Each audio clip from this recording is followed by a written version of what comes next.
walafiat, dan saya ucapkan selamat datang kembali dalam podcast PASU, Podcast Asik Sulawesi 1. Dan kita sudah masuk pada episode yang ke-6. Nah, Sobat PU, sesuai dengan namanya di podcast ini kita akan membahas mengenai topik-topik panas seputar pengelolaan sumber daya air yang tentunya dikemas secara asik. Persembahan Balai Wilayah Sungai Sulawesi 1, Direktorat Jenderal Sumber Daya Air, Kementerian Pekerjaan Umum. Ya, dan tentunya bersama saya Jili Kinangan yang akan memandu ngobrol-ngobrol kita pada kesempatan kali ini. Nah, saat ini Sobat PU khususnya yang berada di Bumi Nyur Melambai, Provinsi Sulawesi Utara, sudah gak heran lagi nih kalau udah masuk bulan ber itu pasti cuacanya sering hujan. Nah, dengan tingginya curah hujan dan juga pola aliran sungai yang tidak teratur, yang paling kita takuti ini adalah bencana banjir tentunya ya Sobat. Dan tentunya ini dapat mengancam masyarakat dan juga lingkungan yang ada di sekitarnya. Terlebih beberapa waktu lalu dari pihak BMKG telah merilis peringatan waspada akan potensi cuaca ekstrim dan juga ada yang namanya bencana hidrometeorologi. Nah, di momen yang mendekati Natal dan Tahun Baru ini yang sudah semakin dekat. Lalu seperti apa sih kesiapsiagaan dan bagaimana peran dari Balai Wilayah Sungai Sulawesi 1 dalam menghadapi potensi bencana hidrometeorologi ini? Akan kita bahas selengkapnya bersama dengan Kepala Balai Wilayah Sungai Sulawesi 1. Saya sebut dengan hormat, udah gak asing lagi nih, Bapak Insinyur Sugeng Haryanto MSIMT. Halo Pak Sugeng. Apa kabar Pak? Sehat Pak. Selamat datang kembali Pak. Semoga nggak bosan ya gabung di podcast ini terus. Sudah menjadi kewajiban kita untuk memberikan informasi ke masyarakat dengan cara yang mudah untuk dipahami. Kira-kira betul sekali Pak. Nah, ini episode pertama kita loh Pak semenjak nomenklatur kita berubah ya Pak. Ya. Sudah bukan PR lagi tapi betul. PU saja. Udah bukan, iya betul sekali. Sudah PU. Sekarang PR-nya udah jadi pekerjaan rumah kali ya. Dan pekerjaan rumah hari ini adalah banjir atau bencana alam yang lain ya. Betul. Untuk itu kita mengangkat topik yang sesuai dengan pembahasan kita, yaitu kesiapsiagaan menghadapi potensi bencana hidrometeorologi yang khususnya ada di Sulawesi Utara. Oke Pak, mungkin masih banyak nih yang belum mengerti apa sih bencana hidrometeorologi ini. Mungkin bisa diperkenalkan sedikit gitu Pak kepada Sobat PU yang sedang menyaksikan podcast kita. Silakan.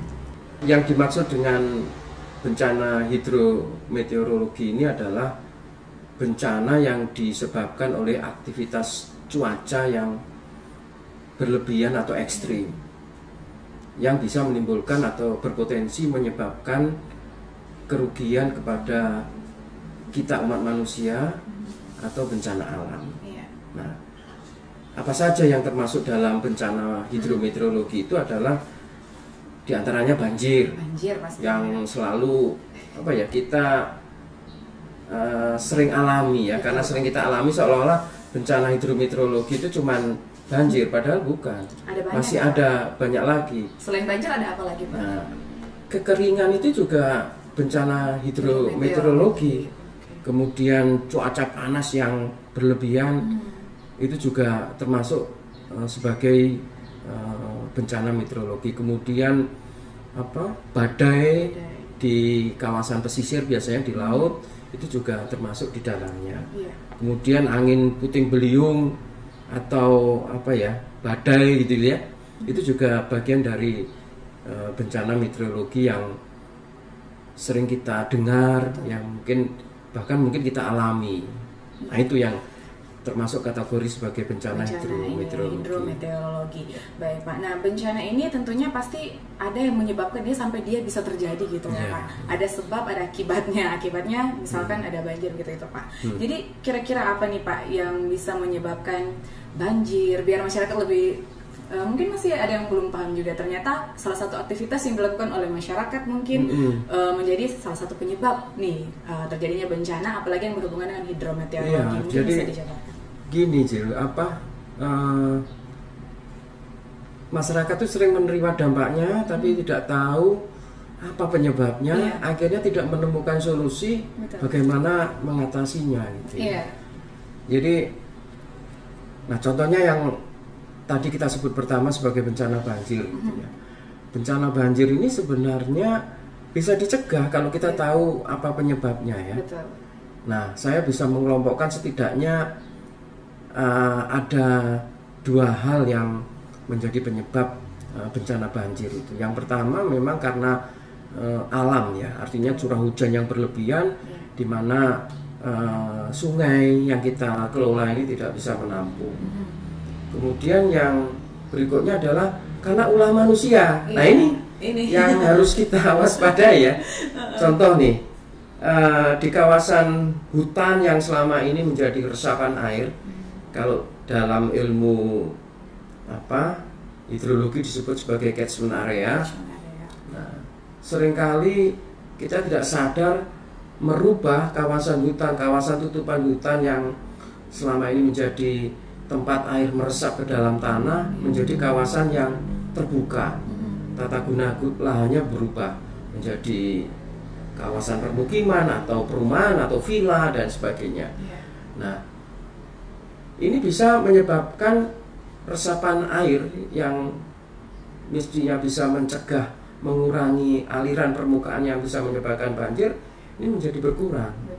Nah, karena itulah air hujan yang turun menjadi air permukaan dan masuk ke sungai menjadi banjir. Aktivitas lagi, misalnya di dalam perkotaan ya, kebiasaan membuang sampah sembarangan, kebiasaan mengokupasi lahan yang selama ini menjadi sempadan sungai misalnya, atau daerah-daerah yang selama ini menjadi retensi atau tempat tampungan air sementara diokupasi menjadi perumahan misalnya, atau lahan pertanian, atau atau penggunaan yang lain lah ya, yang selama ini bisa mengganggu kapasitas tampungan sungai. Itu juga bisa menyebabkan banjir. Kebiasaan membuang sampah diselokan di sungai, di kota akan menyebabkan banjir. Saluran drainase tertutup akan menyebabkan banjir. Betul sekali, Pak. Nah, kira-kira itu ya. Ada dua aja yang garis besarnya ada dua, karena penyebab yang alami dan juga karena sebab yang disebabkan oleh ulah manusia. Sebenarnya tadi cuma pengantar aja sih Pak. Kita bilang mungkin ada masyarakat, ada sobat kita yang belum tahu nih penyebab banjir, padahal semuanya udah tahu Pak. Tapi kayak tidak tahu, tapi belum sudah tahu tapi tidak menyadari. Betul, nah, selama ini karena tidak menyadari bahwa apa yang dilakukan itu menjadi penyebab bencana, akhirnya diteruskan. Nah, kayak udah gitu. Jadi udah biasa. Habitnya ya. Sampai kecil bisa kalau nggak tahu dia kayak tabungan gitu ya Pak. Dibuang-buang terus jadi banyak ya gitu. Jadilah banjir gitu Pak. Oke. Kita akan membahas lebih dalam lagi mengenai bagaimana kesiapsiagaan.